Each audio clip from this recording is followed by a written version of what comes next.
We dance as the city roars. Tune in loud, turn up some more.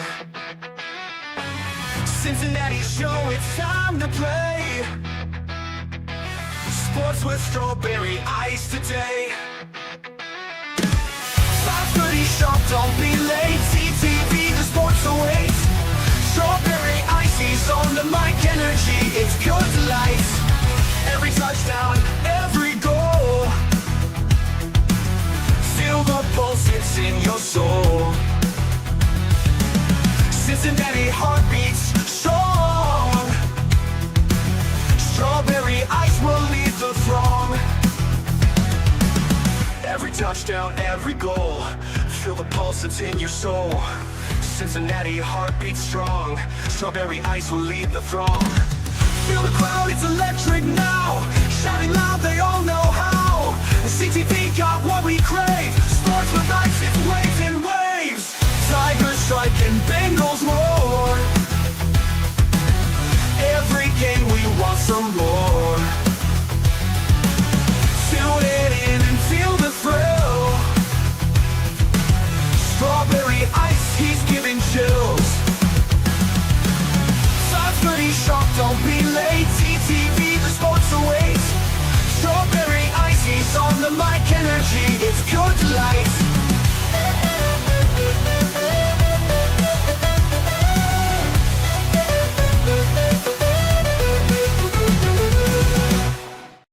Hey guys, what's going on? Welcome to the show. This is Sports with Strawberry Ice. I'm your host, Iceman Jeff Trenopole. And as always, I bring you sports from a West Side point of view right here in the great city of Cincinnati, Ohio. And as always, I'm coming to you live from the Ice Cave. And the Ice Cave is brought to you by Priority Lawn and Landscaping. You need your grass cut. You need some paper patios put in. You need, I don't know, your mulch beds cleaned out, some mulch put down, shrubbery put down, anything. And I mean anything. Lawn and Landscaping. Do me a favor. Think Priority Lawn and Landscaping. Give them a call at 513-430-6114. That's 513-430-6114. You can also follow them on Facebook. And when you do, either message them on Facebook or give them a call. Tell them I sent you. It'll help me out a lot. What is up to everybody in the chat? You guys are blowing it up already. I love it. I love it. Stranger, back to being first comment. Congratulations. You were off yesterday, but you're back today. Brad's in there. Paul Painter's in there. Robert's in there. Crypt Keeper's in there saying weird stuff again. Tony Place's in there. What is going on, guys? All right. We started this off.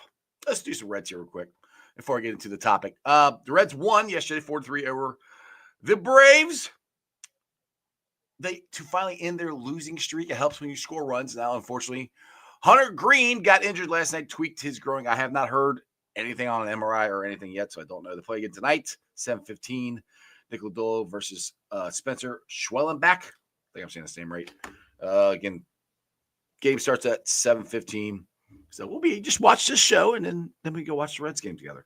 The Bengals have had voluntary workouts this week. Trey Hendrickson has not been there. He's, we know his stance. He said, pay me or trade me. He has stated, or reports are that he does not plan on playing on his current contract. We'll see. I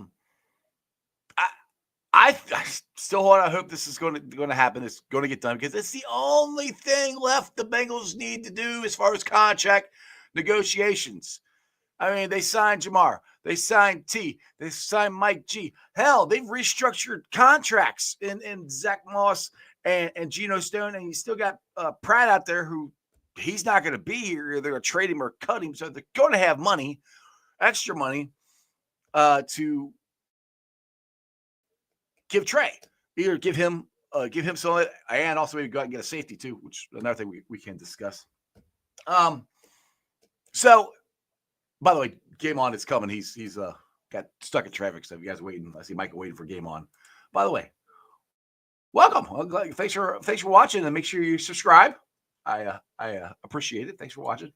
I do think this is, well, I hope, I'm praying to God, please let this get done before we get into training camp, because we have everything else settled as far as contracts go. You can say what you want about the draft picks and what we did or did not do in free agency. But if you go into this training camp, man, there's no contracts. Nobody's upset. I'm like, that would be so huge. And we don't have to talk about contracts. We can talk about what's actually happening on the field. We can talk about how good or bad Shamar Stewart looks. We can talk about how good or bad these guards look. All that would be wonderful. I would love to just talk about that instead of contracts. It's like, it's annoying. But the Bengals wait and wait and wait and wait. And to their defense, Trey said to trade him, 2 years ago or last year, whatever it was. And the Bengals called his bluff. Now, to Paul Painter's point on here, she said, if I can find the clip or the comment here, he said, he said that Trey may skip camp, but he will not sit out the season, which he's not going to sit out the whole season. I agree with you on that. Because he'll screw himself. I think he can always sit out like 6 games. I think it's something like that. I don't want him to sit out any. He's under contract and can veto any trade based on his current $16 million a year. He agreed and signed a contract and needs to man up. Just my opinion. I agree with you to a certain extent. Look, Trey Hendrickson agent screwed up from the get-go 2 years ago when they signed the original contract extension. He signed for too cheap. He did. He's not playing his contract. I get it. He's going to be 30. This is probably his last shot at a big contract. And he's had 2 really great years, back-to-back, 17 sack season, 17 and a half sack season. We hope that continues to happen. Now, from the Bengals' perspective, it's that 30-year-old, and that's the line of demarcation for the Bengals. They don't want to pay 30-year-olds. But this guy, I think, is worth it because he has not shown any signs of falling off a cliff, which he could. But we don't. That is the chance you take when you sign this. But you've also pinned yourself in the corner because you really don't have any other pass rusher. Because you don't know what Shamar Stewart is yet. We still don't know what Miles Murphy is. We think we know Joseph Osai is. You got Chris Jenkins and McKinley Jackson from last year. You know what B.J. Hill is? I mean, he is a pass rusher, but not somebody that you get your whole defense around to stop B.J. Hill. Their whole defense is going to try to stop Trey. Hopefully, and try to stop Shamar. Hopefully he's a beast. But you don't know that. So that's what Trey and his agent are banking on, is that he's the only legitimate pass rusher that the Bengals have, which is true. But flip the other way for the Bengals like, yeah, but you're under contract. We don't have to do anything. They literally do not have to do anything. Trey can go out and man up and get 17 sacks again and go on his merry way and get paid by somebody else, which is what I think the Bengals would prefer to happen. And they prefer Shamar Stewart and Joseph Osai, under a 1-year contract. Up and coming, Trey Hendrickson. Miles hasn't lived up to that, and I do not blame Miles. I do a little bit because he's got to develop, but if you don't get any playing time, and Lou Bruno did not develop players over and over again, so that falls on Lou, in my opinion, of why he was no longer the coach here anymore. So the big things, and that's the thing right there with the contract, is the Bengals hold all the cards. Trey can disrupt this, would be a big disruption with Jamar Chase. And if it is laggy, I'm looking like I'm trying to figure out what's going on with this camera. Unplugged it, plugged it back, kinds of stuff. My internet, I don't know. I could see it, but on my end, it looks fine. So it looks laggy again. Like I said, I got this new camera and it's been working great this week. So anyway, let's go with Paul here. A tad disappointed in JP9 not showing up. 1, Joe is the face of the organization, but not showing up. Is not leading. He showed up the next day. I'm not. That doesn't bother me. I mean, it really does. I mean, and it really doesn't bother me that Trey's not showing up now. It doesn't. It's voluntary workouts. Yes, I would love him to be there. I did not expect him to be there. It's voluntary. They don't have to. Everybody else showed up. Joe showed up the second day. It's not a big deal. The bigger thing for me is training camp, day one. Get everybody in here. Get everybody on the same page. Get off to a good freaking start. 3-0, 4-1, something like that would be awesome. And where the Bengals would not have to dig themselves out of a hole like they have to do year after year after year after year. And if you get everybody in camp and happy, you have a better chance of that happening. You don't have the hangover. I don't say the hangover of Jamar Chase last year, because we kept talking about Jamar. And look, Jamar had a historic year last year. But if you remember the first two games, he was good, but he wasn't as good as he was the rest of the year. What if Jamar was happy and was ready to go, and T was happy and ready to go the beginning of last year? Would that have made a difference? I don't know. It might have. It might have helped. I'm not saying it would or would have. I'll put it this way. I know it would have helped. I know if Jamar had the money he had right now, we would start off, I think, better. Who knows? Just think what the numbers could have been Jamar had if he had done better in the first couple games. Not that he did. I'm not saying he played bad at all. I mean, don't get it twisted. I'm not saying he played bad, but he wasn't to where he got to. He, in his head, was still upset about the contract. And that's fact. You're human. It's your money. It's your livelihood. This is what you're going to use to spend for the rest of your life. And hopefully it's generational wealth is what you're trying to get out of this. So this is a big deal. This is big time stuff for these players. So that's where getting Trey in here, getting him signed, like I said, I'd be shocked if it's any more than 2 years. I don't think the Bengals would want to do any more than 2 years. Which would make it 3 total. That's what I think it would be. And next year, if he does say he plays out of the contract, and that's the thing too. All right. So if he sits out 6 games, it's either 6 or 8, I can't remember, that he can sit out, and he can play the rest of them. Now the problem is if he gets injured, it doesn't count for a regular season. So he's got to play. It's either 6 or 8 games he can sit out. I can't remember. But say he sits out the minimum amount of games he's allowed to sit out and still get credit for the year. What if he doesn't get 17.5 sacks?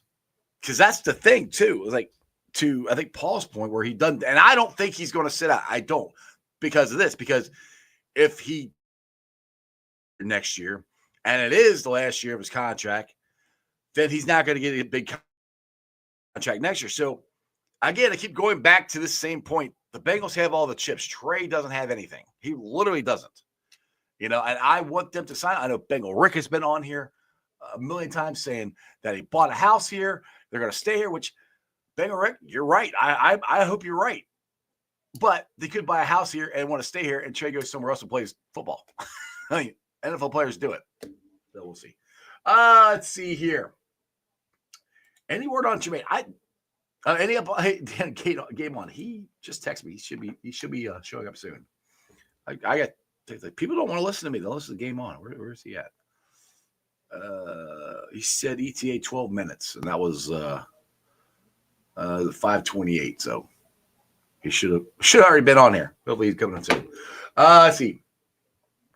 I'll go back to Shift Shader. Sorry.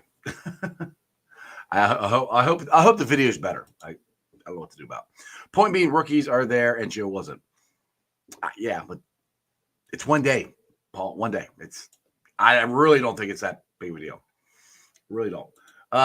Michael, I wonder try this again. I wonder if it's the years with Trey. I'd say Bengals don't want to give him 3 or 4 because of his age. Yeah, I agree with you. I totally think it's a year as far as the Bengals go. Sal, he has general weight now. He does. but you can always get more. It's his. See, the thing is, like, I'll put to you guys this way. Everybody's always like, well, he's already got money. Like, yeah, but everybody wants more money. You got a chance to make more. You can't tell me that if you do your job, say I don't know, say you're an accountant or something, or I don't know, you work at, I don't know, Walmart. We'll say you're the best greeter in the world, the best greeter they've ever had. And you're saying, you know what? I brought in more people in Walmart than anybody's ever had because they come because they like the way I greet you, you know. And I deserve a raise because I'm bringing in this much revenue for you. And this is my third contract. I'm getting older. I might be my last one. You're going to try to get as much money as you can. I know it's a silly story, but that's what it is. Like, people come, well, he's already got generational wealth. You still want more money. Like, everybody wants to get as much money as you can, especially when you're an NFL football player. These guys most time only play for like 3 years, something like that, 2.5 years, something like that. I mean, Trey's almost in year 9, 10, something like that. So he's had a good long football career. This would be his last shot to get big money. You do it, I do it, everybody would do it. Let's see here. Joker Jerry, what's up, brother? We would have made a playoffs. Yeah. Well, we would. Also, if they would have counted Mike Gesicki's freaking touchdown against the Patriots last year, which after the game or the next day, oh, it actually was a touchdown. Well, then we would have won. But yes, I agree with you. Paul, he can play out the season at $16 million and get tagged next year left. That's true. I don't. That also depends. Yeah, they hold all the cards. Yeah, that just depends. And that's I brought that up before too. That's a good point. Who else would the Bengals tag? I mean, if they wanted to tag somebody, because you don't have to. Now you tag him, he would get top 5 money or whatever of defensive ends. But if he's lead the league in sacks or top 2 or 3 in sacks, he's worth it. Again, Bengals have all the cards, but we also want, Paul, I'll put it this way. We also want continuity. We want these guys to be happy. I mean, you're like, oh, well, they play NFL football and they're getting $16 million. I agree, but you still want these guys to be happy. And we can't imagine this. We can't, as fans can't get on this level. I will never see $16 million in 1 year. Never. I'll never make that much money in 1 year. I can't imagine making that much money. So for us, like, well, you should be happy with just 16 million. I mean, that's great, which it is. But they're NFL football players when they have owners who are making billions and billions, and they're just printing money.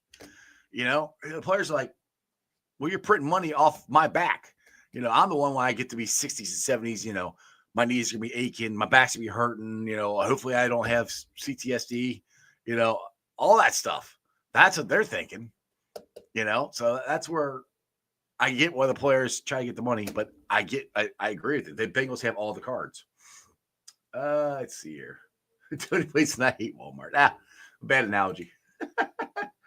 Let's see here. Yep. Pratt's canceled locker room. He needs to go. I think Pratt's going to be on wing. I think they're trying to trade him, to be honest, but I don't think they're getting a partner. Let's see here. Wing Deuce isn't doing this for the money. He's not money hungry. It's principle for him at this point, and they are jerking him around. He's earned a deal. I agree with you. I mean, he has earned a deal. He has. But the problem is the Bengals have all the cards. I agree. Miles Murphy could be possibly tagged. He'd have to have a really good freaking year for them to tag him. I mean, he could. But yeah, you asked him. That would be something that they could tag. We'll see. Here from Michigan. What's up, John? Welcome. Let's see, Michael. He hit agents after free. Yeah, he hit. You're talking to Crip. Sorry. What did Crip say? I don't know. Mr. Paul, it's what? That's front offices. That's all. Yeah. Crip's talking to you guys are just having your own conversation in the chat. So G Money is 10 minutes. He said 12 minutes, so it's 5:50. So he's about 20 minutes late. So hopefully he'll be joining sometime soon. I see he texted me. Did he say? 10 minutes. I'm watching. This traffic is the worst. Well, hi G Money, if you're watching, how you doing? He's trying to get home. Chop, what is going on, brother? Chop it out. Jeff, any free agents that we're looking at? The safeties, but I don't know if they're going to sign any of them or not. There's a couple safeties out there that the Bengals could sign. This is more of when cuts come, like June 1st, training camp, stuff like that. I honestly think my opinion, the Bengals are happy. Now, what's going to be interesting is they're restructured Zach Moss's contract. They're restructured Geno Stone's contract. They're going to get out of Pratt's contract. I don't know how much money that is combined. That could be the money they try to use to sign Trey, and they can use some of it to try to go get one of these safeties. We'll see what happens. I mean, they are okay. You would like to think they're trying to do something with this money instead of just put it in their pocket, which they could. They've been known to do that. I'm hoping there's a plan in place for this money that they are getting. Ball painter. We need tariffs. Tariffs to the Bengals organization. Oh, it's funny. Teddy Blazin. I believe the Brown family are afraid to be in the negative with the salary cap because they thought process says saving cap money. Yeah, I don't know, they're scared of it, but they don't want to do it. The Bengals will never be in the negative. They've never, unless now, this might be after I'm gone, but if Caroline or Elizabeth take over the granddaughters, maybe then because they seem a little more forward thinking than Katie and Mike. But like I said, I might not be around to see that. We'll see. Random other news. Burr went on an outing with a new olive girl. Hearts are breaking around the world. Oh, there you go. Breaking news from Wing. So is this his new girl, or he just went out with her? Well, I need deets here. I need deets here, Wing. Is this the new one, or is this just flavor of the month? What's going on? Brad, Katie's looking for a new car. The reason they need to save money. Holmes. If the Bengals go into the season without a deal done for Trey or haven't traded him, this is why the Bengals get labeled as a joke of an organization. It's frustrating as a fan. Okay. I don't disagree with you, but I don't necessarily I don't disagree with you that they get labeled that. But I disagree with the statement because lots of NFL teams would do this because they have all the cards. The Bengals don't have to do anything. All right. What about the Steelers who just traded their wide receiver? Who the hell? They got one wide receiver now, and they still have no quarterback. They're banking on Aaron Rodgers. They're a joke of an organization. You have the Dallas Cowboys, America's team who never does anything. They make one trade. Oh my God, they're back. They got George Pickens, who's a really good wide receiver, but a freaking head case. I agree with you, Holmes, as that's what people would say. I don't agree in this instance that that's true. Because, they signed Trey. They signed Jamar. They signed Mike Gesicki. They signed – and the one thing us Bengals fans have been getting upset with, sign our own guys, keep our talent here. And they have. This year, they have kept their guys. And nobody left of a big significance. We just don't like the way they did it. And it's just like people get on this draft. They address all their needs in the draft. We all want them to do stuff in free agency. We don't like the way they did it, but they addressed the stuff. I hope it works. We'll find out. So I agree with you, hope that people say that, but I don't agree that's actually true in this case. Because like I keep saying, the Bengals don't have to do anything. Let's see here. Wing. Get up there. When Mike Brown kicks the bucket, things will change. I hope so. I am not wishing death on anybody. I'm just hoping things change more, because things have changed a lot. People, I think Bengals fans forget how this organization was run from when Mike Brown took over in 1991 to now. It is completely different. In the last 5 years since Joe Burrow has got here, it is completely different. It is a lot different than it used to be. There are things that they still need to change. A lot of stuff they still need to change. Will they ever change it to where every single Bengal fan is exactly happy with the way the Bengals run it? Absolutely freaking not. There are Steelers fans that, I cussed my own show. There are Squealers fans that are pissed off at the Squealers at the way they're handling this. Because honestly, right now, it looks like they're going to tank for the first time ever. I mean, unless Aaron Rodgers comes in here and balls out, which maybe he does, maybe he doesn't. We'll see. Or the quarterback from Ohio State comes in. I mean, he might be their future quarterback. But right now, it doesn't look very happy. I guarantee you there are Steelers fans that are ticked off.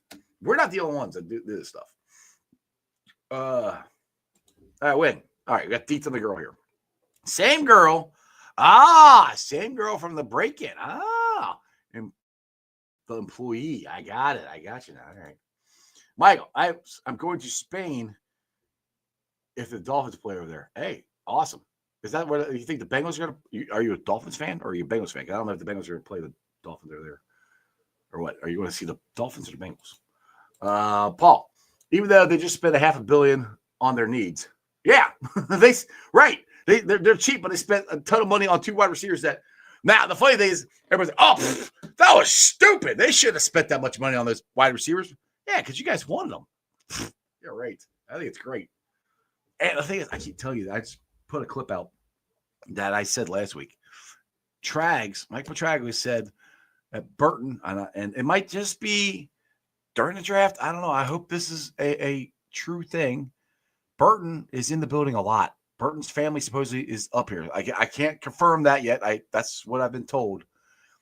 If that kid is getting his head on straight, getting his priorities together, if he could be our number 3 or 4 wide receiver, NFL ain't seen nothing yet with this offense. Nothing.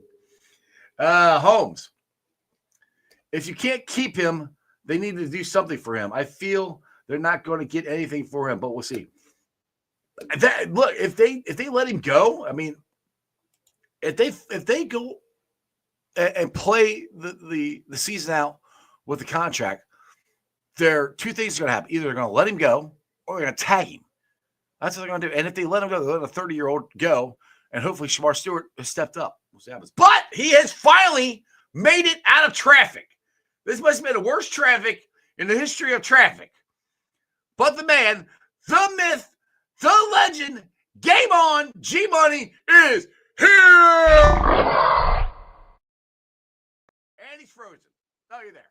Dude, that was absolutely wild, that traffic. I'm telling you. Worst traffic of my life. You know what? What's going on, G-Money? Next time you ask me to come on, I'm just going to leave work at 4:30. Legitimately. Or you can just stay in the car like you did that one time. You just sat in the car and did it. Yeah, we had in the car with Game On, for like a couple of weeks. It was great. I like in the car with Game On. That was a good segment. I like that. Yeah. All right, so pay me or trade me. We've talked about this. I don't know how many times with Trey Hendrickson. He's come out and said there's statement saying that he's not going to play on the contract. And I go back to, okay, if you don't play, you got, it's either 6 or 8 games he can sit out at the most, or the season doesn't count. And then if he has a good season, the Bengals can just tag him. I keep saying this, G-Money, the Bengals have all the cards. And I'm not advocating that the Bengals do this. I want them to sign him. I want this done before training camp. I don't want to have to keep talking about this. What's your thoughts on it? When do you think it's going to happen? What, you think it's going to go into the season? Where are you at? I think he's going to get it signed. I think he's That's going my to get boy. it signed. Let's go. And let me tell you my logic. It's sound, right? Trey is asking for 3 years guaranteed on a 4-year deal. The Bengals are probably offering him 2 years guaranteed on a 3-year deal. Mm-hmm. The numbers the numbers aren't the big issue from what I've heard. Internally, the numbers are not the issue, right? Right. So to me, just thinking about this logically, you should not there's no way that he sits out and then only plays 9 games. Right. He would hurt himself. Why would he do that? He would hurt his value. Right. To me, if the Bengals are offering him anywhere between 28 and 31 on 2 years guaranteed on a 3-year deal, just prove it and then make that difficult on them in year 3 for them to have to either call for another extension or pick up the option, man. I understand the want of creating the security of that 3rd year and staying in the league another 4 years. But the team obviously values you. They value, who you are as a player and what you bring to the game and you being a leader in the locker room. To me, it's only going to end one of 2 ways. And the first is him coming back and playing on $16 million, even though he says he doesn't want to.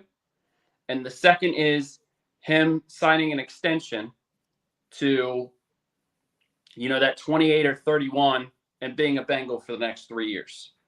Yeah. And the thing that irritates me is with being a fan is when he was on the Pat McAfee show saying he hadn't heard from the Bengals in a while. Yeah. That drives me nuts. I was like, all right, you're not trading him.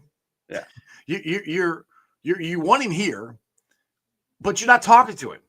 I'm like, and we're getting closer and closer to training camp. Why can't they just pick the phone up and say, hey, we're going to figure this out. Let's knock this out. We don't want to trade you.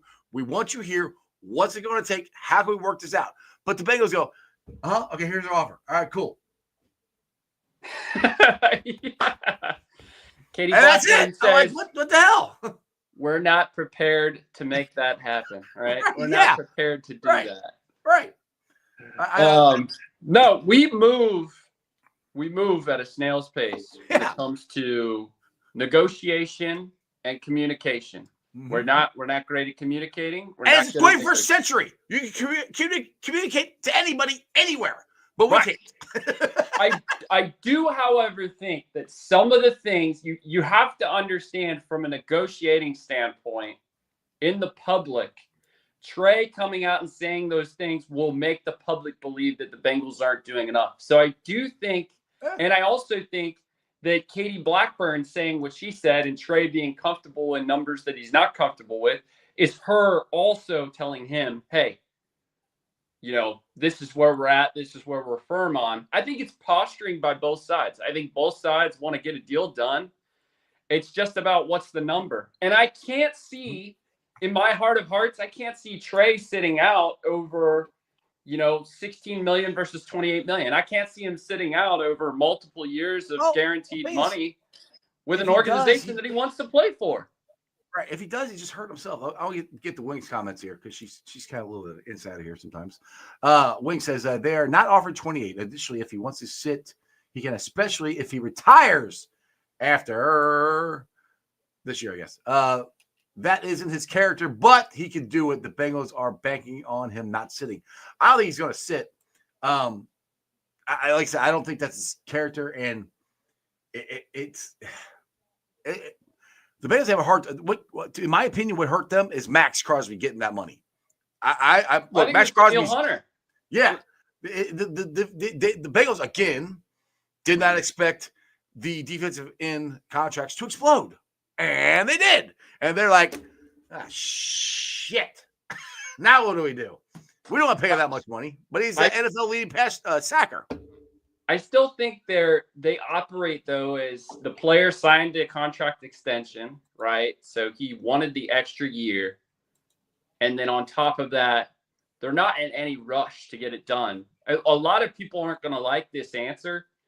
But if the Bengals end up getting Trey and he plays 9 games and he has 7 sacks for them, they're gonna tag him. That's the thing too. I keep saying, yeah, He's gonna be a Bengal the following year. Whether people like it or not, the Bengals will make him a Bengal no matter what. They have all. I think it goes back to when they first signed that 3-year contract extension, and then the next year he wanted to rip it up. Like his agent screwed him. They should have got a bigger, longer contract. Yeah, last time, and that's what they're trying to get this time, but they screwed up before, and which I get. I mean, I'm not against Trey getting money. I understand that he deserved it. He has outplayed this contract, but then you got to look at it from the Bengals' point of view is you signed it. Yeah. I mean, we don't have to do anything, but they should because for me, continuity. I want to get off to a good start. I want a Lombardi. I want to win this damn thing. I don't want to talk about contracts anymore. I want Trey sign. I don't want to talk about this anymore. We talk about T Higgins for 4 years. We talk about Jamar almost all of last year. I don't want to talk contracts. Like, I don't want this stuff hanging over the Bengals' head. And to me, that should be, if they want to win like they say they do, that should be precedence above this. If you really want Lombardi, you don't need this hanging over your head. When you can fix it, you can come to an agreement somehow. You know, the Bengals don't work on multiple things at once. I think right now they're kind of focused on the whole extension of the lease. I think that's probably their main focus, right, with the city. Mm-hmm. At the same time, I do think, a final offer will be presented to Trey, I think, in July, where they'll come up a little bit on that number. And really the question is, does he want to be here or does he not want to be here? Because the increase will be adequate enough for, him to feel comfortable in the system and have that guaranteed money. And it's really just about where his comfort level is. I do think the number is 28. I've heard from multiple people that are close to the team that the number's 28 right now. That Trey wants 28 or the Trey wants 28 or the Bengals come up the to Bengals 20. on that previous contract that the Bengals were going to offer and that momentum was building on, the number was 28 per year. What happened? 3 years. Why didn't they? Danielle Hunter's deal happened. So when Danielle Hunter's deal happened, yeah, and he ended up getting 33 to 35, then Trey was like, well, yesterday's price is not today's price now. And so he's going up. I want a little bit. Went up. So see, that's where I think, what is being said to the public is not always true, right? Mm-hmm. It's posturing on the part of both parties. It's posturing on the part of the party of Trey to say, I love the Bengals organization and I want to be a Bengal long term and all that. And then at the same time, demand more money or retirement. I think those two things are kind of hypocritical. And I also think from the Blackburn standpoint, them saying that they want to get him done and they've promised to get him done, but at the same time, they're not willing to extend him for, adequate amount of years because of his age is it's kind of hypocritical in itself too. The kid didn't start producing until he was 27 years old and now he's 30. So we've had 3 great years of Trey Hendrickson production, no production prior to that, not a lot of snap count prior to that. The kid has very limited years in terms of NFL, success and NFL actually usage, that he doesn't fall in line with the average of normal 30-year-olds, right? He's kind of outside that norm. Why. Well, because he doesn't have the snaps on his body because he didn't play as much when he was in New Orleans. So he could be, 30 years old by number, but by age-wise in NFL, he doesn't have that wear and tear on his body. So he can prolong this into his 30s. Yeah. And you're talking about a guy, in the past 4 years that has really been productive for us, had great numbers for us that, absolutely, we should be looking at least a 3-year deal. And honestly, I think in the end, I just think logically, I can't see a player willing to sit out if the Bengals are offering anywhere between 28 to 31 a year on a 3-year extension with 2 years guaranteed. I can't see that versus sitting, waiting for the 16 million, playing on 9 games, and then just to accrue the season and then having them tag him the following year. It just doesn't. Do you really think they're gonna guarantee 2 years? Yeah, I do. I mean, if it's guaranteed 2 years at 28, I think that'd be a cash stand-up up front the first year. The first year will be upfront cash, and I think the second year will be guaranteed. That's how the Bengals roll. I've told you before, and I've told this to some of the listeners. The Bengals right now, in terms of cash spent, are right in line with where they were last year. 279 on cap space. I think of 259 or 256, something like that. They need to go 8% over. That's around 305. They still have that $30 million left to be able to spend. There you go. Shout out to Fuzzy Balls for $5 super chat. I love the name Fuzzy Balls. I just like saying it. Rework this year. Give him $12 million more in 2025. 2 more years at 56. That's the same as a 2-year extension at 68. Yeah, sounds good to me. You guys start talking numbers. I go, I don't. Me and numbers don't get along. See, now that's 34. And this is the Cincinnati Bengals. They're going to want a good deal for them and for the player. They want to win every freaking contract. They want to win every trade. Like I said, I wish they want to win a Lombardi as bad as they want to win contracts and trades. I wish they would, but they don't. They don't. Hey, I liked your point earlier, though, about the whole cut of the safety money, right, to Geno Stone. Obviously, they know he didn't play great last year, $1.6 million of a cut in his pay. I think that's honestly going to Julian Blackmon. I think he's the one. He's coming off the first contract. He played good enough to play strong or free. I think he's 26 years old. These are the types of guys the Bengals usually invest in. He could be coming on a multi-year deal. I could see it happening. That's what I'm thinking. They're using money for the safety or Trey. One, at least I'm hoping that's what they're doing. I don't want them to just stick it in their pocket. I want them to use it. Which, I mean, it's the Bengals, and I'm not trying to talk crap, but they could stick it in their pocket. I mean, they've done it before, so I hope they don't. They should. If you're negotiating with these contracts with these players, it should be to go to better the team is what it should do. By the way, on the point of Moss, Stone, and then Pratt. So Pratt is $5 million savings.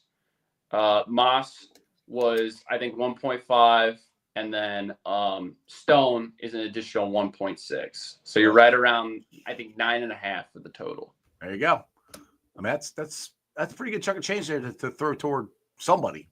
Yeah, and then think about Volson. Volson's kind of the odd man out. I don't know if you mentioned this, but I have not. His cap this year is 3.8. His cut this year is, I think, $300K. It's a no-brainer if they feel better about Lucas Patrick to get that extra 3.5 back and use it. I think they will. I think they will, but I don't think that happens until training camp. I think they want to get all their offensive line guys in there. Let the new offensive line coach get his hands on them and then figure it out. But I do think that is definitely an option for sure. I'm wondering the same thing on Pratt. I don't know. Do they? I don't know what's. Did they go into preseason with Pratt? You think we go into preseason and try to get a pick for Pratt? Is that the game plan? Do you really think we're going to get a pick for? I mean, Pratt's not even at. He's not even at Paycor, is he? I don't think. No. Yeah, I mean, I don't know what they're. I don't think. I mean, they could, but somebody had to get hurt for them to get 7th. And I'm not talking shit. That's facts. They could get a 7th round, 6th round, maybe at the most for him. He's a specialized linebacker at this point in his career. The wheels have kind of come off on him. He's still a good tackler. He's a thumper. He's a goal line type guy in the red zone, or on a 3rd and short situation. He's a 2-down backer. Now he's not he can't play on 3rd downs. Teams know it. He's going to go for low value. He's going to. That's the problem, and whether he believes it or not, that's where he's at. I mean, would you if Josh Bynes were on the team, because he is Josh Bynes at this point in his career, would you get a 7th round pick for Josh Bynes? Probably not. Probably not. No. All right, wing here. Bengals do not negotiate. They toss out low ball offers with a rake or take it or leave it, I think which means attitude. They had to negotiate with Higgy because Marmar threatened to walk. If they did not, I think about that for a minute. Marmar has threatened them to get their attention, says a lot. Which that they were a combined thing. They were also with the same agent. So I don't disagree with what you're saying, but hopefully they'll get a trade. The other thing I'll throw out there, and this has come out today, and all Bengals fans have jumped on this. Jadeveon Clowney. Oh boy. I am look. 2 years ago, 3 years ago, I'd be like, go get him. Now, I'm good. Ice, we're talking about 32 going on 33 this year for Clowney. We have a team that doesn't invest in guys that are 31 plus years old. We're talking about Trey, trying to sign him. Right? I think we're out on that. I John posted something earlier. Johnny Bengal posted something earlier about it, and I was like, oh, so you guys think that we should not sign the 30-year-old and go ahead and sign the 32-year-old and actually think that makes sense to our organization. I don't see it, guys. I'm not seeing it there. I don't see it there. Fuzzy Ball is killing it here. Love it. Another $5 super chat. If we can get a first or second and fourth in 2026, we do trade Trey because we use that money to sign quality free agents. No. I mean, because I want to win now. I mean, if it was for 2025 picks, I might have considered it. But if you trade, great, all right, cool. You trade them and you get a second, fourth, or first in 2026. Awesome. But that doesn't help us now. And this team is built to win now. I'm tired of, we'll go add on more. It's like the Reds. The Reds did just enough to keep our interest and they didn't go over the top. I want the Bengals to go over the top. Let's go win this damn thing. Yeah. So they'll always pick the player before picking the picks. Yeah. Right? Mm-hmm. They'll always say F them picks. We're going to take the player. We're going to take the usage of the player. Because they could have done the same thing with Bates, and they didn't. And they let him walk for that. And honestly, that's why I think they signed, or really were more willing to sign T and Jamar, because they're still trying to replace Jesse Bates. But then again, now we'll see what happens with Slayton. They did that with DJ Reader last year, and hopefully Slayton is the replacement for him. But it's hard to replace DJ Reader. DJ Reader is a one-of-a-kind player. I'm a little biased. He was my favorite defensive player, so take that for what it's worth. 7th in run defense, though, last year, Ice. I mean, I think we got a good one, and we allow BJ to go back to his natural position as long as Chris and McKinley take a little bit of a step, just a tiny step, not a big one. We're going to be a much better defensive line this year. Yeah, exactly. So, I mean, let's get into this draft, because you and me were DMing each other back and forth during the draft. Yeah. And I told you I had to step back because I was so pissed we didn't get Walter Nolan. I wanted him so bad because he would have been awesome on here, I think. And we missed him by one pick.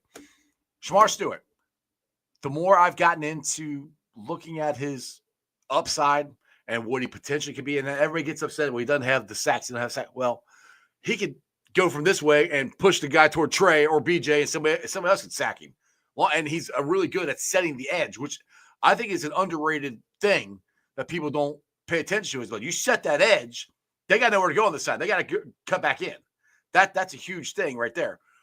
Creating havoc is now when you're the only, if he like when we had the guy who went to the Jets, Carl Lawson. We all got irritated with him because he couldn't sack guys, but he was really the only guy we had. I mean, Carl was there, but he's kind of on downhill. Gino was there, but Carl Lawson was a young guy, and he was when I was entering his prime, and he couldn't finish sacks. That's what they say about Stewart. But we have guys who can finish and can be there and are young enough. So I think being a disruptor, and I do think he's going to sack more than people are going to give him credit for, is as big as making sacks. Yeah. Yeah, 100%. I think with Shamar, I listened to the Golden interview after we drafted him, and I freaked out. And he said, in a 3-4, he's going to play 4-eye. In a 4-3, he could play 2-eye. He could play 3-tech. He could play 5. He could play outside backer. So that has me excited. I do think Owl felt like he was a weapon that he could utilize in year one. I don't think this is a Lou Anarumo defense anymore where your first-round pick is going to sit on the sideline. And he's going to play, and he's going to potentially start over top of Murphy. And if the case, he's going to be out there a lot. I think he'll be the first guy they push inside. That's another conversation, Ice. They didn't end up drafting an interior guy to rush the passer because look at the 4 guys they've got. They've got Murphy. They've got Shamar. They've got Sample. They've got Trey.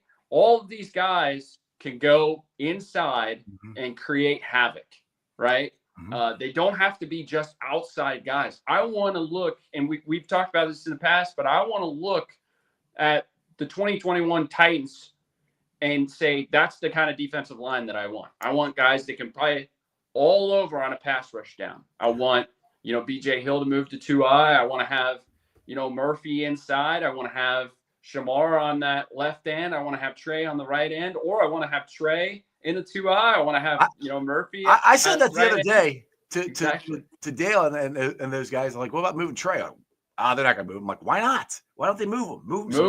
Move them, man. Good. Let's get Yeah. this. And Porch that's up here where, said we got breaking news here. He said the Bengals just signed Carter, Brooks, and Fairchild.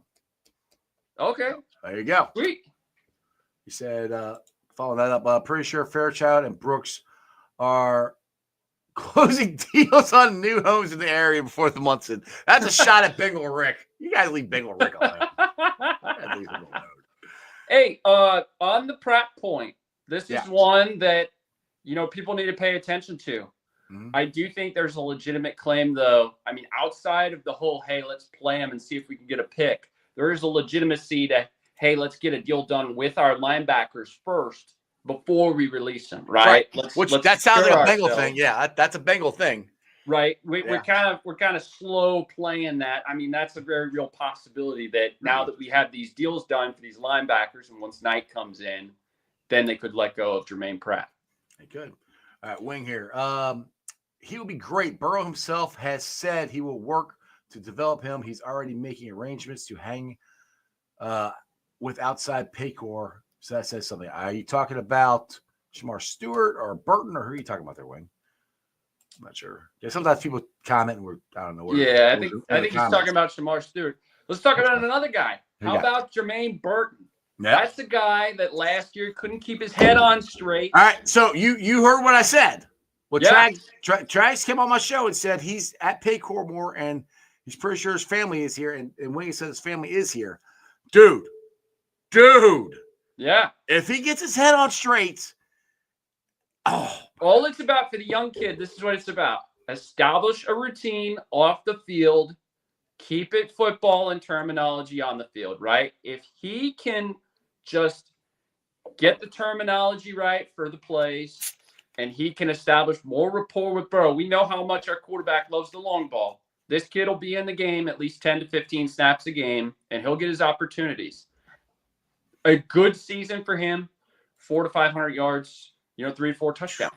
I'd be okay with that. As a wide receiver 4, I mean, if you're getting 600 from Yoshi, you're getting 900 to 1,000 from T, and you're getting 1,500 to 1,700 from Jamar. Don't forget about Mike G. Don't forget about Mike G. Don't forget about Mike Gesicki. Right? I mean, there's way too there's so many weapons, but if this kid keeps his head on straight, he can add another element to our offense that we don't have currently. But what I'm hoping that they do this year is, because there were too many games, especially before we went on the 5-game winning streak that we lost, that if we could have held onto the ball a little longer and ran the clock out, we would have won the games. And that's where having 2 solid guards and a running game, not short passing, and run the damn ball at least a little bit. Because I was just watching that replay of the Ravens game where there are 5 penalties on damn 2-point conversion. They ain't calling him. But that's beside the point. But I know Chase Brown fumbled in that, but we still came back and had the lead.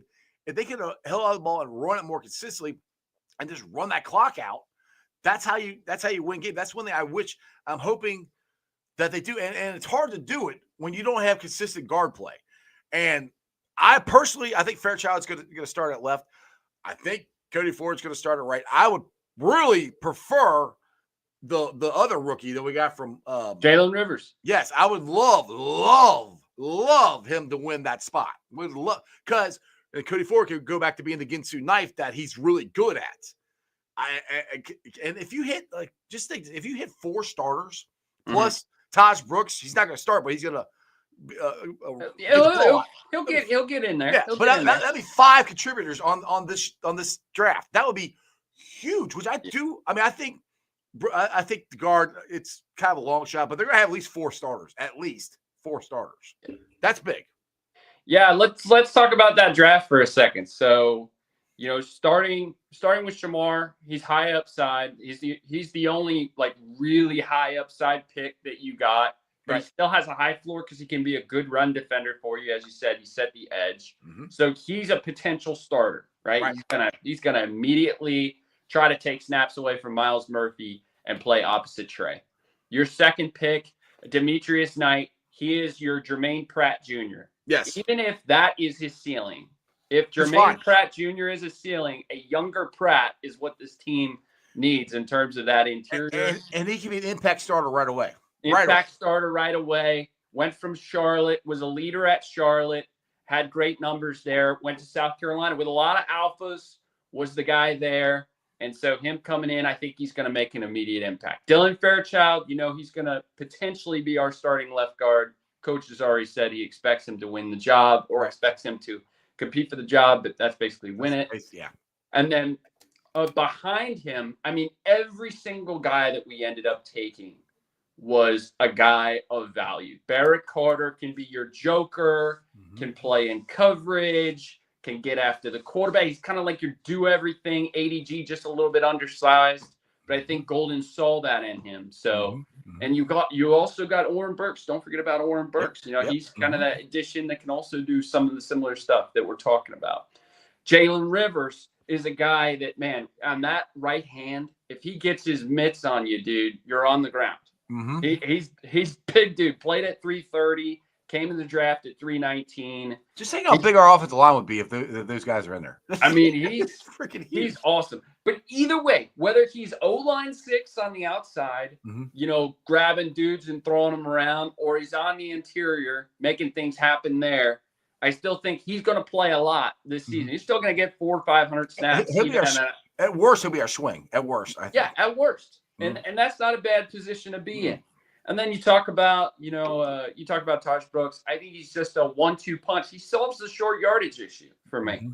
He had 1,500 yards and over 13 touchdowns the past 2 seasons in college. So the kid with high volume too. The Bengals are bringing in both guys that have high volume carries in Brown and Brooks, and that's the way they're going. They're going with guys that had a lot of production, a lot of volume in college, that if called upon can take on the job. Hold on. I'm not sure if this is Bengal Rick or not, but this is Realtor Rick's friends. Trey's not going anywhere, flying in to meet management. When? Today? Tomorrow? When? Tell me something, Rick. Rick wants. We told Rick.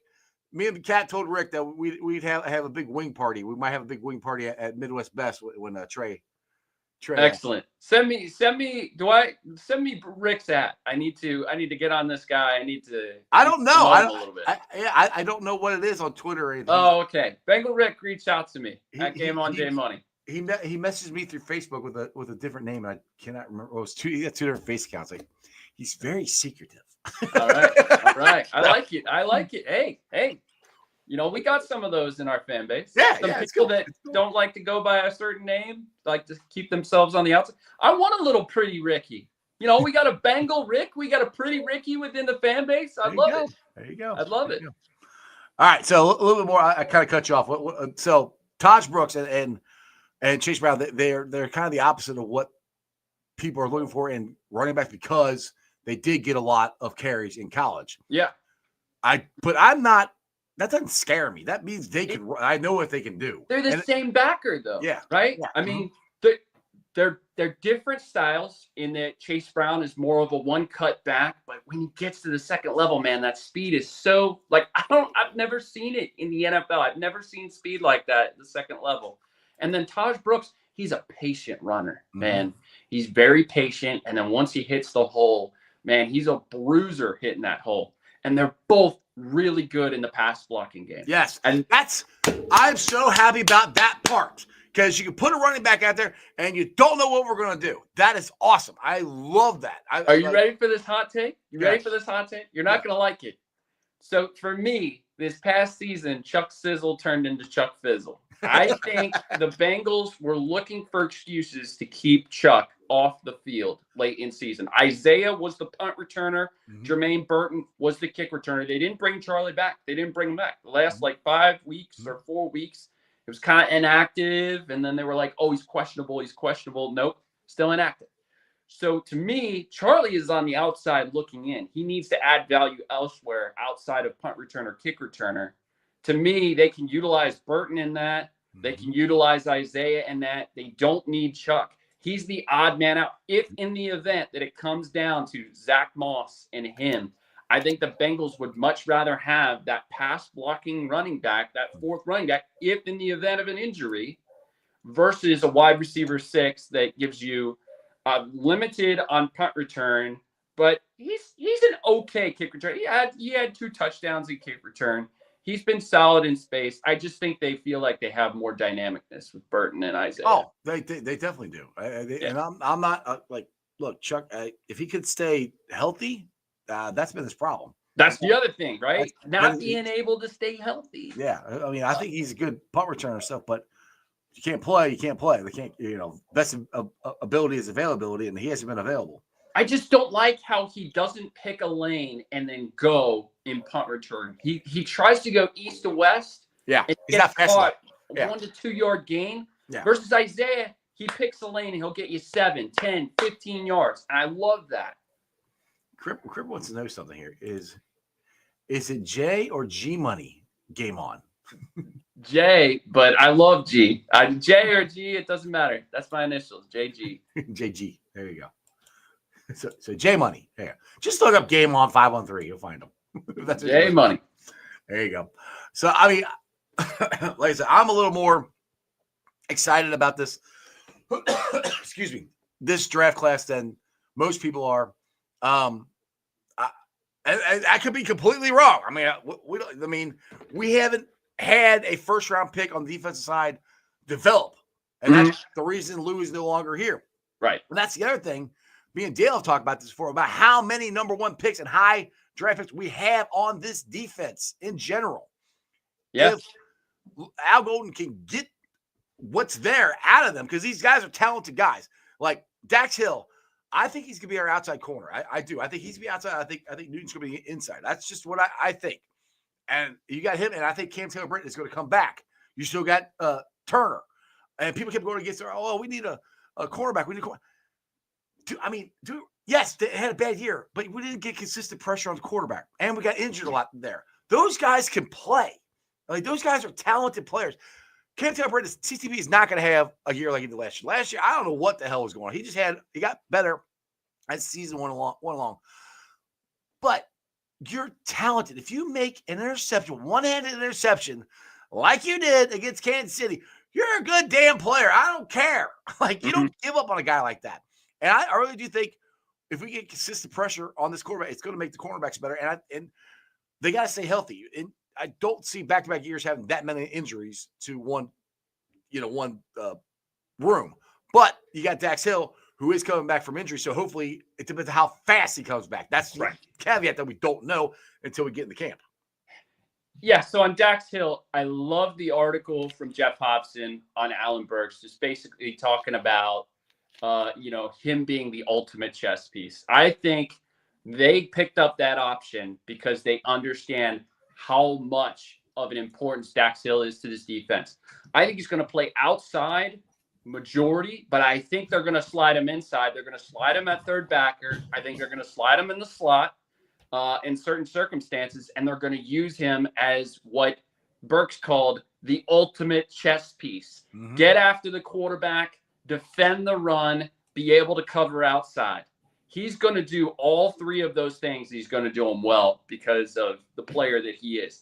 As long as he has his athleticism to him, which, after an ACL, you don't know. You never know, right? Yeah.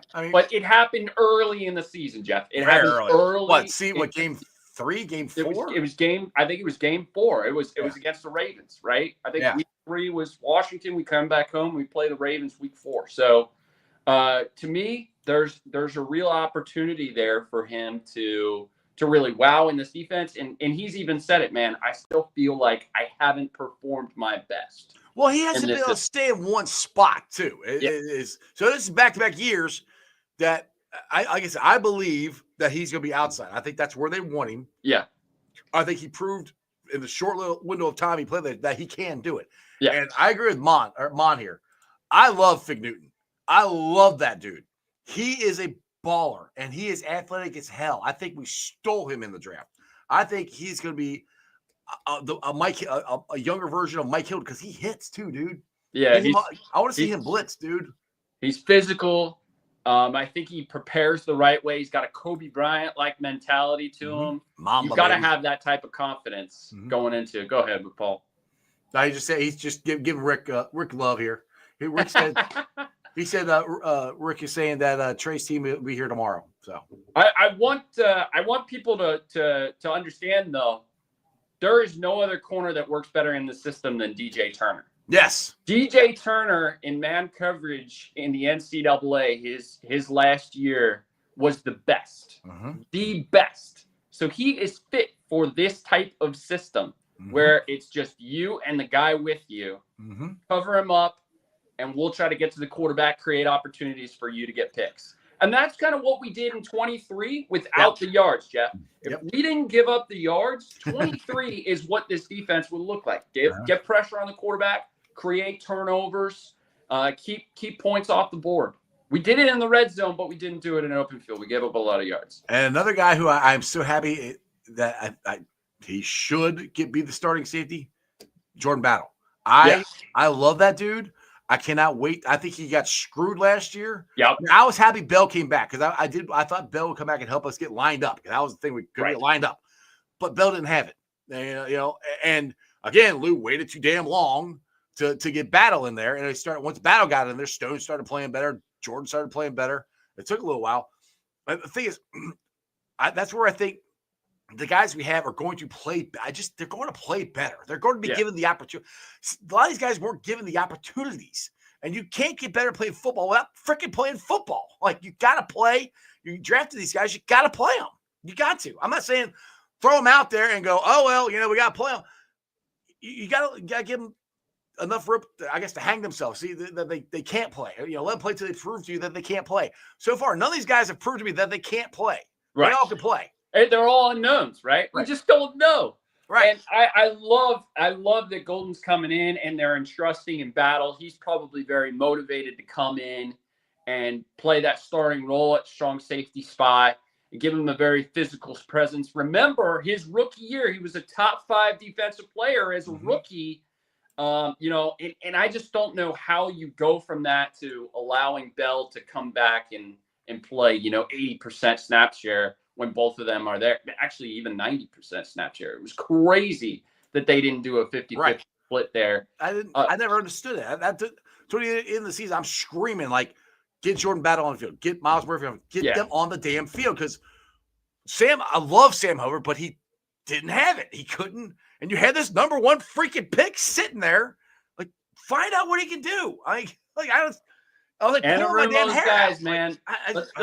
It's Anarumo's guys, right? Von Bell, Sam Hubbard, Jermaine Pratt, Anarumo's guys. He would make excuses for these guys, and these guys would make excuses for themselves and wouldn't hold themselves accountable when, honestly, in my opinion, I would have lived with a Tyson Anderson, a Dejon Anthony. I would have lived with a Cedric Johnson, a Miles Murphy. I would have lived with even an ADG being in that spot instead of Pratt. I always tell people that day that he signed the extension, that was kind of a curse for us instead of a blessing because we never fully got to see what we had in ADG. He never got his shot. That's where I was, again, when there's two contracts that surprised me. It was Pratt and Trey, because we had ADG to replace Pratt, but we kept Pratt, and we had Miles Murphy to replace Trey. Well, we never, at the point, I was fine with signing them, but you got to play these guys so you know what you have, and we didn't. By the way, Michael wants a shout out from you. Hey, Michael, appreciate you, man. Coach, one of the best basketball coaches there in Georgia. There you go. Bro. At Coach Jordan on Twitter. There you go. One of my favorites. And that's the part that's exciting to me is we're finally now. We could be completely wrong, and they all suck. I don't think we are. I don't think they suck. I think they're good players, and I think Al Golden's going to get the best out, and the Bengals are banking on that as well. And so for everybody, and me included, look, Mon's on here, and me and Mom were screaming Sign a freaking veteran guard. Sign him. Sign a guard. I still would have liked them to have done that. But if you're going to spend, and this is where you got to think is financially, if you're going to spend as much money as you're going to spend on Joe Burrow, Jamar Chase, T. Higgins, and then hopefully Trey Hendrickson, you got to get these guys. You got to not spend as much money on other things. It's where you have to draft and develop, which the Bengals haven't done. They've drafted guys who I think are talented. They haven't developed them. That's the part they're working on getting better at, which hopefully will happen. And G-Money, it's got to happen. I mean, they're putting all their eggs. This has got to happen, or we're going to be like we were last year. We got Mims, and that was the first step. He's fantastic. And so, let's keep on with that trajectory, right? We got a new offensive line coach. We believe in his formula. It's a new formula, right? The strike. And he also, has that wrestling background. He went with guys with a wrestling background to form this offensive line. Look, I think out with the old, in with the new, right? That's why I think Bolson doesn't fit. I think Jalen Rivers is a perfect fit. I think Dylan Fairchild is a perfect fit. I'm excited to see what this offensive line coach can do with these guys. I think they are motivated. And the thing is, too, is I'm very with him, and I know everybody talks about this, but it's an interesting thing, the MMA background of how he's going to do hand placement and leverage. And it's a different way of coaching offensive line. And when you got Callahan, who's backing him, who is the best offensive line coach in the game today, he's backing him. I'm going to listen to that guy. If you think he's going to be a good offensive line coach, and by the way, just look at him, I'd be scared to see the guy in a bar. I'm like, or him on the other side of the line for me as a coach. So by that alone, he's already won. The offensive line coach, dude, looks like a badass. But I'm very interested to see how the technique and everything's going to be different, because what's offensive line? Leverage, hand placement, footwork. And that's what MMA is. If you watch it, I watch it. That's what all of it is. You got to have the footwork. You got to have the technique. You got to get the leverage on them. That's offensive line. That's exactly what it is. So this is really going to be interesting. I think it's the new way of teaching offensive line. Teams are going this direction. And, hey, maybe the Bengals are ahead of the curve for once. I think we are. And I think, we're coming off of a coach that had 40-plus years of experience in the NFL. I think, that coach's message kind of went sour. Mm-hmm. I think his teachings went sour, because even Duke Manyweather said not a lot of offensive line coaches are showing this approach anymore, or are doing this technique type training or so I feel like with Pollock, we had somebody that was more traditional. Mm-hmm. And I do think when you're in the league for so long, that messaging goes sour with players. That when you get a newer, a fresher mind, somebody that's bringing new and innovative techniques, it just fires guys up a little bit more, gets them more motivated, and hopefully that's the way our offensive line performs, and it shows week one. Exactly. Esther here, the buy-in itself will be present game one, not the last 5 games this season like last year. It has to be. And the thing is, game on, we have got, I can't say this enough, got to get off to a better start. Now, I didn't hear this, but people told me in the chat that Zach Taylor was on Tom Brenneman on 700 WOW in the morning, was talking about how he's planning on playing the guys more in preseason game, which God love, especially the offensive line. Yeah. The offensive line. I don't really think Joe has to play more. I mean, I think Joe gets off, so Joe needs reps. Joe, he does. Jamar, not really. Offensive line, they have got, especially if you got 2 new guards, no matter who it is, they have got to be in cohesion as much as they can week one. Build that continuity. Right. And the way they do it, play football. You know what we've done in the past? We've played our rookies a lot, and that's gotten us into trouble because they'll play like 90% of the game. We need to come off of that and have our first team play with our first team for the first half of each game, right? Mm-hmm. Just get them in there for, 2 quarters. Let's see how they move, how they operate, everything. Build that cohesiveness, that continuity. Give Joe Burrow the opportunity to call protections and get back into football shape of, understanding, dissecting defenses, all that, and allow Jamar and T to cook. Only game they got to cook last year was one drive against Tampa Bay, and actually Jamar didn't even play in that game. And then the joint practice, right? Yeah, which I like the joint practices. I like this, but they're still not games. I've been down there. They're very intense. Still not a damn game. It's not a game. Different. It's not a game. Yeah. But the biggest motivating factor this year, Ice, is that Jamar and T got paid, and Trey. I predict that Trey Hendrickson will be paid by the time we roll into preseason. I think he gets paid in July, moving into August. So moving into his new house. If he does, me and Cap are having a wing party at Midwest Best. Well, I think we are. We're gonna talk to Midwest Best, but that's what we're talking about. I'm there though. Let me know. Let's do it. I'm and that'd be a cool. I might do something like that. Just a preseason to kick the season off. Maybe go there, hang out, eat some wings, and support a great company. Let's go. A great restaurant. So anyway, dude, I wanted to give you, since you were a little late, I wanted to give you your time. I appreciate you coming on, dude. I really do. And yeah, man, I got time. I mean, hey, I'm here for you. And people are like, you gotta get him on more often. I said, I try to. He's a busy man. Like, I try to get him on. Guys, I got 2 kids, a wife, and a mortgage, I mean, and they're probably not, like, some of these guys, the kids are a little bit older where you got a little bit more time on your hands. I got to watch them. I got a 5-year-old and a 3-year-old. Mine are at the house. Well, one of mine's at the house. The other one might as well be at the house. So, yeah. Yeah, but they can't feed themselves. So mine can feed themselves. They can take care of themselves. They got their own jobs. It's all good. There you go. That's what happens when you're 50. Love it. I aspire to it. Don't aspire to be 50. It's not too many things hurt then. When you become 50, it's like, how the hell did I pull that muscle? I was just sitting here. I don't remember doing that. Let's see. Man. We got a Paul here. Could this be? Don't say that, Paul. You're jinx us. Could this be the year that Joe is still healthy? I hope to God it is. He was healthy last year. He was healthy last year. Yeah. Well, I think. The wrist. The wrist. I think his point is that he's not coming back from anything, but he's got to make it through. Yeah. Training camp, because he had that 2 years ago, and then he pulled his hamstring. But how about that? Remember the season. Like, coming into the season, the wrist, he's not going to be the same. And you saw the week 1, they were like, not the same Joe Burrow. And then he rattles off 43 touchdowns over the matter of the next 16 weeks, bro. Like, if you thought the wrist was bad, that dude shattered your expectations. Absolutely demolished whatever you thought he was going to do on this season. Definitely did for me. That's what I love about Jackpot Joe. He's like, all right, you think my wrist is bad? All right, watch. And then they asked him after the game. He's like, yeah, it's a little sore. It still hurts, but you work through the pain. Dude is just he's built like a linebacker.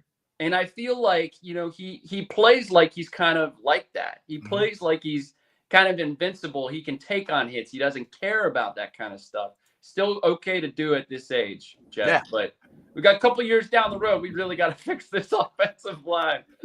Well, hopefully we did this year. I mean, the thing is, too, again, it was on the NFL Network watching that Ravens game. How many times he got late hit and face mask? Yeah. Hopefully, and I would love to know why Joe Burrow, the top, in my opinion, the best quarterback in the league, but you say top 2 or 3 in the league, doesn't get calls. Is that a league against Cincinnati thing? I feel like Mike Brown has voted against a lot of the different things that the league has done and gotten accomplished. And there's kind of a sourness between him and the league that there may be some shunning, to the team of the Cincinnati Bengals because of the way that the Bengals have operated themselves. But that's bullshit, though. You're threatening health. Everyone wants to do health and wellness. Concussions and all this crap. If that's true, that's bullshit. Yeah. You shouldn't let our quarterback get late hit because the Ravens game, it looked like he hurt. Rewatching it, looked like he hurt his ribs because he couldn't pick his helmet up. Right, he had to pick it with the other arm. I mean, he was fine because he's a tough son of a bitch, but that's bull crap. And then he got face man. Like I said, there are 5 penalties on that 2-point conversion. 5. And they call any of them. Like. Yeah, I mean, my least favorite, obviously, is the Titans game back in 22 when they're in the playoffs, and he gets hit during 2 blown dead whistles, remember? In the knees. Right. And it's like, dude, at some point, you guys got to call a penalty. You can't allow that shit to happen. Right. I don't get it. I don't get it. Michael wants to know here. He said, both of you have done it before. Is it worth a fly up from Georgia to attend training camp? If you're a football geek, yes. I go. Yes. I live 15 minutes from the stadium. I go damn near every day. And it's killing me this week because I did not know they were going to be outside most of the time. Now, rookie minicamp is tomorrow. And for what I've heard is they're going to be in the indoor practice facility. In the facility. Like, No, we'll get out to camp, a few times. Obviously, I'll do, a couple shows up on the bridge. You've done some stuff up on the bridge. You should do a show on the bridge. You should, it's hard. If that train goes by, it's hard to hear. It's great stuff, though, man. It's hard. I've done different great videos stuff there. I've done different videos and stuff up there. But the thing is, I can't, honestly, the Bengals don't want me taking pictures or anything up there anymore. So but you see, literally, you don't even need to take pictures. They just need to see your face. You just tell them what's going on, man. Yeah. I love it. I love to see, the formations. We're in a cover 2. Here comes Jamar. He's over the top. Okay, 2-man over the top. We'll get you and me out there to do some. Let's do it. Some play-by-play sometime. Let's do it. The train will come by, though. The train will come by. The train will come by. We'll just ignore it. And there will be a damn thing we can do about it. It'll be screeching and hollering, and people will be honking horns at you and saying "Who Dey" or the Bengals suck or something like that. We just got to make sure we don't do it on a 90 to 95 day. I mean, those are brutal. Man, it is. If you guys have not been up on the bridge, it is. And I'm talking about the bridge over the practice facility on a nice sunny day and it's blue skies, dude. It is freaking beautiful. Just to look at the city and then the stadium and then Kentucky and now the concrete plant's going to be gone, so I don't have to look at that anymore. And then you just got football, and I'm like, oh yeah, I'm home, baby. I'm home. I brought my lawn chair last time. Did you? I did. I've done it before. Oh yeah. You sit there, kick your feet back. Like, yeah. We're talking ball, baby, for the next 3 hours. Exactly. I love it. We'll have to work that out sometime. We'll definitely do that. All right, brother. I'm gonna end this thing because I'm gonna go eat some dinner. But this has been an absolute freaking blast. Like I said, I love having you on. I know you're a busy guy, so I appreciate you giving me the time.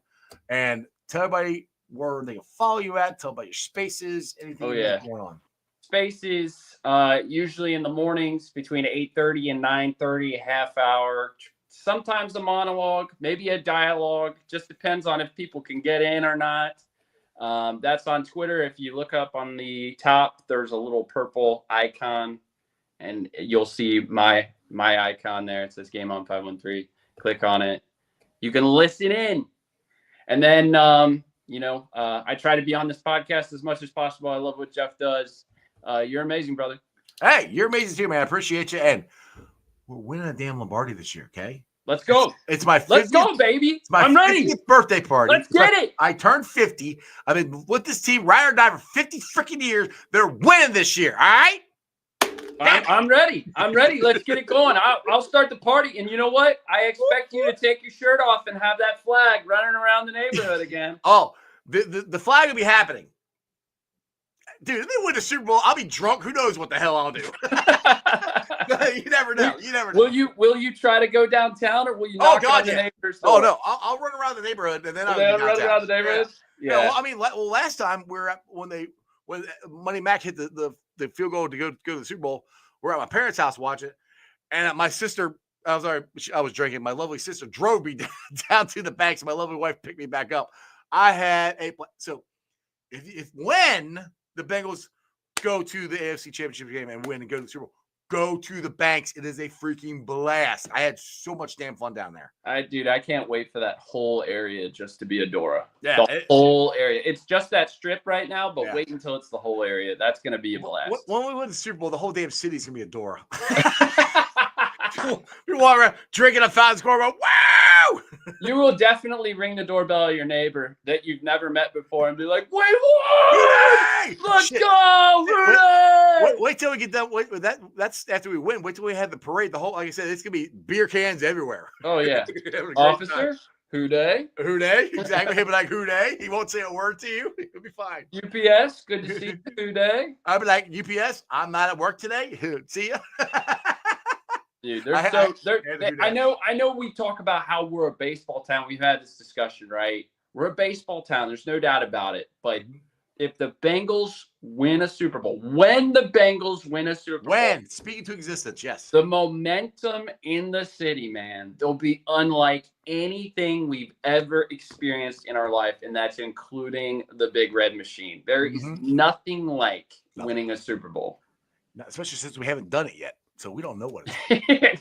We don't know. We're still chasing that, man. We're chasing it. We gotta get there. I've watched them lose 3 of them. Like, I want to win 1.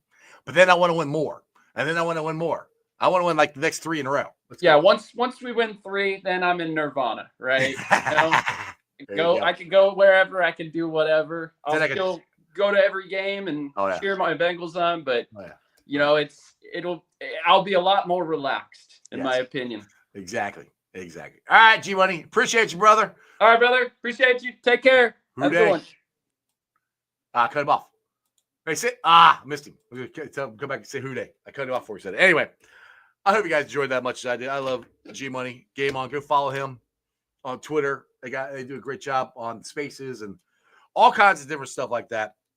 339 people watching. Thank you. Do me a favor. If you're watching on Facebook or Twitter, go to the YouTube channel. Hit the subscription button. Hit the thumbs up. It helps me out a lot. It just helps the channel out. And then you can watch it on Facebook. Or just subscribe and hit the thumbs up. But thanks for watching. I've been live streaming on ZTV, YouTube, Facebook, Twitch. You can follow me on all those, along with Instagram, Threads, and TikTok. And I will be pulling the sound off later on tonight, put it on the podcast.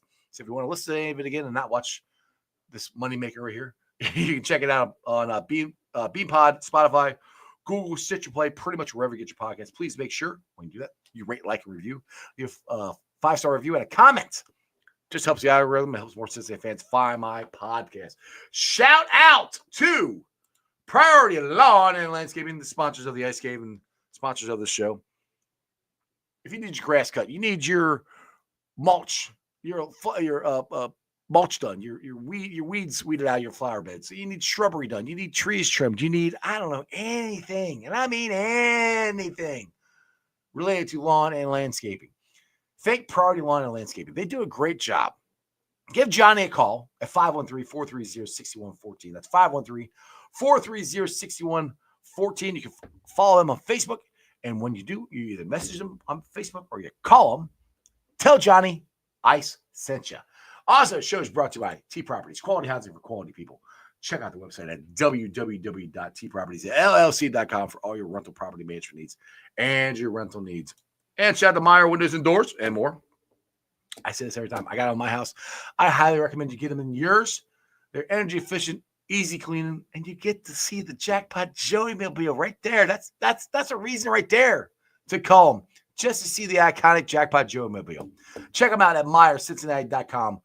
Again, for all your window and door needs. All right, boys and girls, this has been an absolute blast. I love Game On. He's an awesome, awesome dude. Tomorrow, let me see. Who do I have on tomorrow? Tomorrow. Oh, yeah. Got Divine Thoughts. Another great dude. Great follow on Twitter. We're just hyping up the Bengals, okay? Because I do believe what I'm saying. I know we had the show last week where John Sheeran was on and Satori's on, and they're very negative. And I couldn't dispute what they were saying. I just believe that these guys are going to play better. The coaches are going to get it out of them. I just believe that. I just believe we are talented. I believe they're going to sign Trey. I believe this is going to happen. You just got to believe sometimes. It's called faith, people. You just got to believe. I know old Marvin Lewis, I see better than I hear. Fail. I see, what I see happening in the future, not that I can see the future, but how I see this working out is we are, I'm not on a float, but the Bengals are on a float with that Lombardi, floating down or rolling down Central Parkway all the way to Fountain Square, maybe through the banks for a Super Bowl parade. It's going to be awesome. I cannot freaking wait. Make sure you like, subscribe, share. Appreciate every single one of you. 340 watching. You guys are awesome. Remember this. Who Day for life. Throw it up. That's just sports, baby. See ya! Weekday nights, the city roars. Tune in loud, turn up some more. Cincinnati show, it's time to play. Sports with strawberry ice today. 5:30 sharp, don't be late. CTV, the sports awaits. Strawberry ices on the mic, energy, it's pure delight. Every touchdown, every goal. Feel the pulse, it's in your soul. Cincinnati heartbeats strong. Strawberry ice will lead the throng. Every touchdown, every goal. Feel the pulse, it's in your soul. Cincinnati heartbeats strong. Strawberry ice will lead the throng. Feel the crowd, it's electric now. Shouting loud, they all know how. The CTV got what we crave. Sports with ice, it's waves and waves. Tigers strike and Bengals roar. Every game we want some more.